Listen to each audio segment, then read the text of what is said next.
Hey, it's Paige. I'm here to talk to you about biggest mistake number 2. Keep the conversation interesting. How often have you seen people having a conversation where one person's talking and the other one's just sitting there nodding their head? Nothing's registering, nothing's clicking. I'm going to give you a couple of, the big no's, the big yeses, what you should do and what you shouldn't do to consider in the conversation, because you've got him interested. He's here having a conversation with you. Let's keep it going, let's keep it rolling. So the biggest thing I can talk about is not whinging. Do you know how often women get into a conversation and then they're whinging about their best friend or their boyfriend or their ex-boyfriend or about work? Not an attractive quality. Guys want to see a girl who's fun, who's open, who's energetic. That's displaying your negative traits.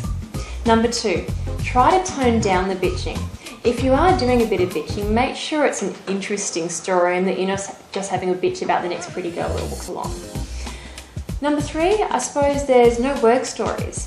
Don't talk about the auditor that came around last week. Do they really care about that at work? No. Who cares about interesting stories about your workplace? It might be that your boss came to do a presentation and they completely tripped over the slide, coffee went everywhere and they got the board of the directors for the company that you were doing your presentation for. That's an interesting, light-hearted story that's going to keep him interested.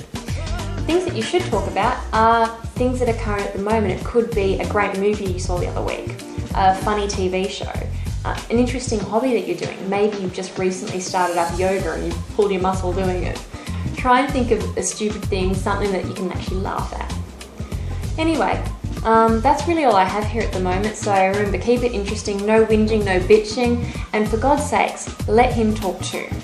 Pick up on something he's talking about. If he mentions the football that he watched on the weekend, say, hey, I know nothing about football, tell me a bit about it. Let him have a chance to talk, because if he doesn't get his 2 cents in, why would he be interested in you?